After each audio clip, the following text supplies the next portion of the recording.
करीब 2 साल पहले की बात है। 18 मई 2022 को साउथ दिल्ली के मेहरौली एरिया में एक श्रद्धा वालकर नाम की जो लड़की होता है उसका मर्डर हो जाता है। और उसका जो मर्डर होता है इसी का एक प्रेमी होता है जिसका नाम होता है आफ्ताब पूनावाला, उसके द्वारा किया जाता है।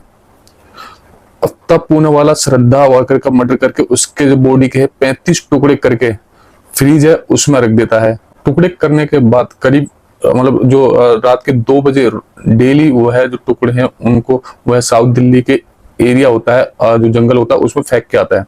और यह सिलसिला लगभग 18 दिन तक चलता रहता है। वह उसके बॉडी के पार्ट को 18 दिन तक अलग अलग जगहों पर दिल्ली के जो एरिया होते हैं, जंगल्स होते हैं, उसमें जाके उन बॉडी के पार्ट्स को, श्रद्धा वालकर की बॉडी पार्ट को फेंकते रहता है।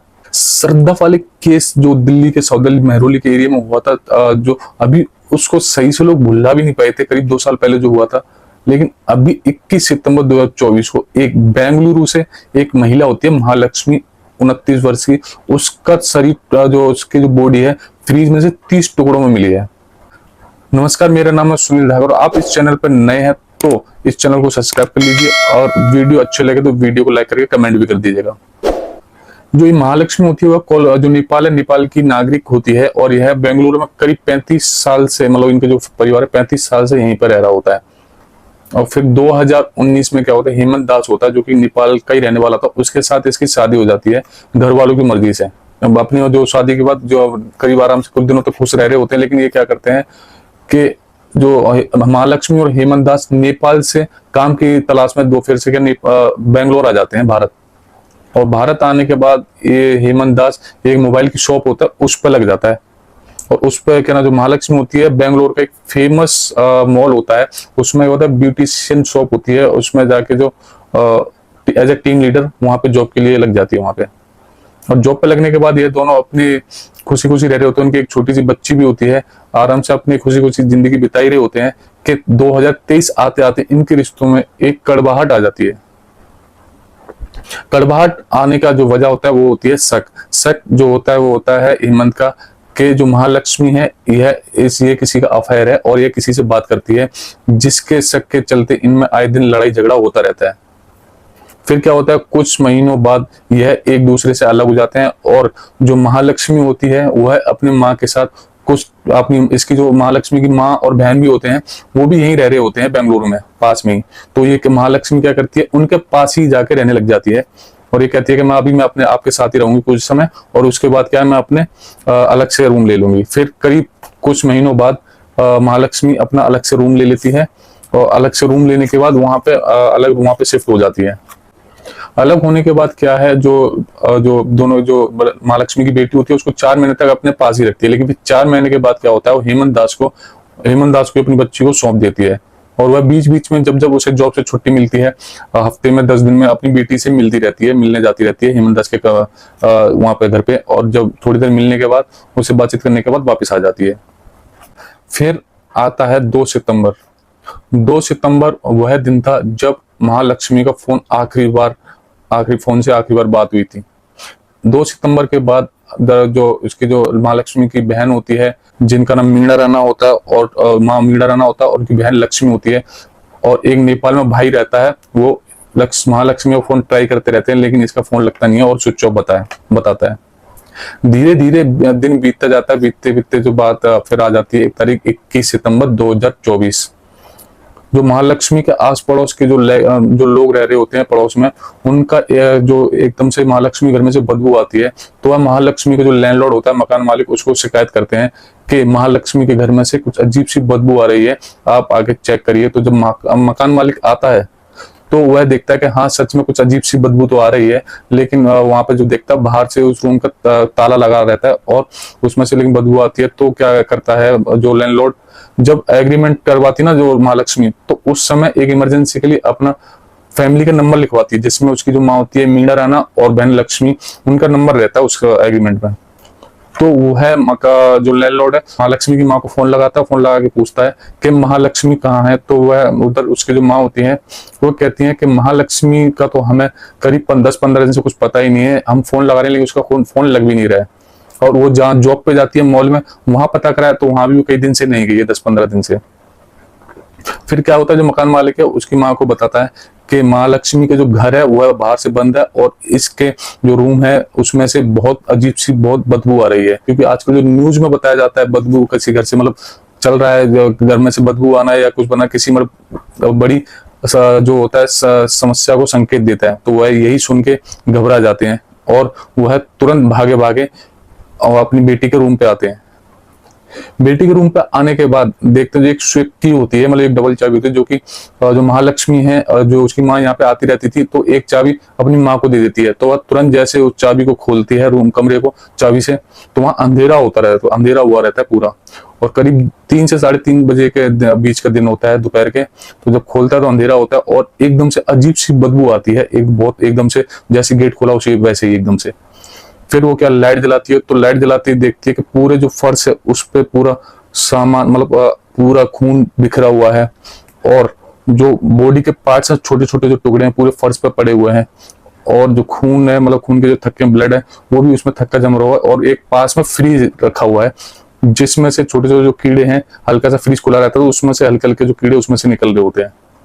जब यह वो नजारा देखते हैं तो मकान मालिक भी एकदम से घबरा जाता है और जब उसकी माँ फ्रिज खोलती है, जो फ्रिज के अंदर का जो मंजर है वो देखने के बाद उसकी माँ जो बहनें चीखने लगती है और जो मकान मालिक होता है वह तुरंत घबरा के पुलिस को फोन करता है और पुलिस करीब 10 मिनट में वहां पे करीब पुलिस पहुंच जाती है। पुलिस के आने के बाद जब पुलिस वाले उसको क्या नाम है जो मास्क चलाकर अंदर जाते हैं, जाने की हिम्मत जताते हैं, वहां बदबू आती है बहुत तेज। तो जैसे ही वो फ्रिज खोलते हैं एकदम से बहुत तेज दुर्गंध आती है और वो बाहर की तरफ दोबारा भागते हैं और फिर दोबारा डबल मास्क लगा के फिर से अंदर जाते हैं। जिसके बाद क्या होता है जब वह फ्रिज खोलते हैं तो फ्रिज के अंदर का मंजर देख के उनके होश उड़ जाते हैं। जो ऊपर का फ्रिज का ऊपर का जो स्लैब होती है उसमें क्या होता है इंसान के जो बॉडी के पैर जो पार्ट होता है पैर होते हैं वो रखे रहते हैं और बीच वाली जो स्लैब होती है उसमें बीच वाली स्लैब में बॉडी का बाकी जो पार्ट्स होते हैं वो टुकड़ों में काट के रखा हुआ है बीच वाले पार्ट में। और सबसे नीचे वाला जो स्लैब होती है फ्रिज की उसमें एक इंसानी सर रखा हुआ है।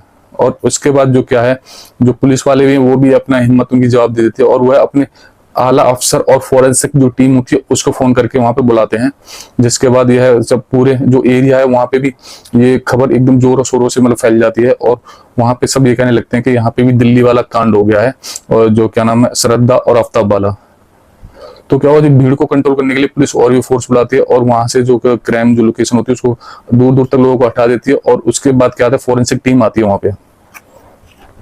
फॉरेंसिक टीम जब ये सारा मंजर अंदर का देखती है कि फर्श पे छोटे छोटे टुकड़े बॉडी के पड़े हुए हैं और सब पूरे पार्ट्स बिखरे हुए हैं और छोटे छोटे कीड़े चल रहे हैं, तो उसके लिए फॉरेंसिक टीम भी अपना हौसला लाते हुए वो कहती है कि इसमें एक स्पेशल जो है स्टाफ को बुलाना पड़ेगा जो इस पार्ट्स को उठाएंगे मतलब उठा के मतलब इनको इकट्ठा कर सके।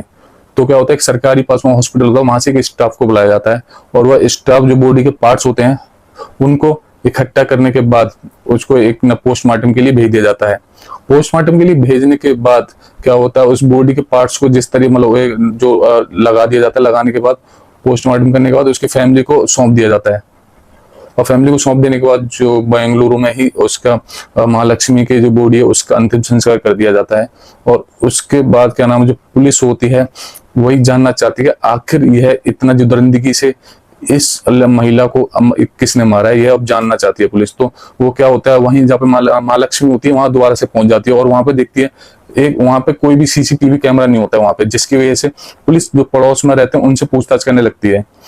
तो वहां से जो पड़ोसी होते हैं दरअसल जो महालक्ष्मी जो जहाँ रूम में रहते हैं वहां पे जहाँ रहती थी घर में वहां पे जो है सुबह जॉब में 9:30 बजे सुबह जल्दी निकल जाती थी और रात को क्या है वो है करीब रात को 10 साढ़े 10 बजे तक आती थी। तो इस समय क्या नाम है वो ज्यादातर लोगों से ना मिल नहीं पाई थे, जिससे काफी लोगों से जानते नहीं थे। लेकिन वहां पे कुछ पड़ोसी बताते हैं कि जो महालक्ष्मी करीब 5 महीने पहले इसने यहाँ पे रूम रेंट पे लिया था और यहाँ पे वो रहती थी। वो इसे कभी कभी एक बाइक पे एक लड़का है वो छोड़ने आता था जो कि फिर पुलिस की सुई इस लड़की की तरफ मुड़ जाती है। और इस महालक्ष्मी के पूर्व पति हेमंत दास का कहना है कि एक अशरफ नाम का जो व्यक्ति है वह जो सैलून में काम करता है पास के उसका महालक्ष्मी के साथ अवैध संबंध अफेयर होता है और उसके ऊपर हेमंत दास का कहना है कि ब्लैकमेलिंग का पहले केस भी किया हुआ है और जो उसके बाद क्या है पुलिस की सुई जो अशरफ की तरफ घूमी हुई है। लेकिन इस तरीके के जो केस अभी जो देश में चल रहे हैं, कहीं रेप हो रहा है कहीं कुछ हो रहा है, इस तरीके के दरिंदे आज भी हमारे देश में जिंदा है। अगर हाँ किसी की उंगली काटने को भी मतलब किसी की उंगली काटी जाए तो उसको कितना दर्द होता है लोगों का, यहाँ तक मतलब कि वो किसी की बॉडी के पार्ट के 30-35 टुकड़े कर देते हैं, और वो भी बिना कुछ सोचे समझे कि उसको भी दर्द होता होगा। इंसान इंसान ही होता है। जैसे आफ्ताब ने टुकड़े करे थे श्रद्धा के, और अभी जो शक अशरफ पे जा रहा है, जिसने भी किया मतलब ये लोग करते हैं, जितना दर्द हमको होता है दूसरों को भी होता होगा। ये महालक्ष्मी है, श्रद्धा है, जिस समय इनको टुकड़े करे होंगे उनको कितना दर्द हुआ होगा, कितने तड़पे होंगे। इस तरीके के केस हमारे दिल ही नहीं, दिमाग सब चीज मतलब पूरे देश को हिला के रख देते हैं। आए दिन कुछ ना कुछ बड़े से बड़े केस हो जा रहे हैं। अभी कोलकाता केस जो हुआ था, वहां पे उस ट्रेन डॉक्टर के साथ इतना बड़ा दरिंदगी वाला जो संजय रॉय ने किया वो, और अब ये। फिलहाल में अभी इस केस में जो भी आगे अभी कार्रवाई चल रही है, और जो भी इसमें जो क्या नाम है जो खूनी होगा वह पकड़ा जाएगा, जो अशरफ है या जो भी कोई भी है। और भी जो नए अपडेट आएंगे इस केस के रिगार्डिंग हम आपको वीडियो के थ्रू बता दी जाएगा। और हमारी वीडियो के द्वारा दी गई जानकारी अगर आपको पसंद आए तो हमारी वीडियो को लाइक कर दीजिएगा और चैनल को सब्सक्राइब कर दीजिएगा। Thank you.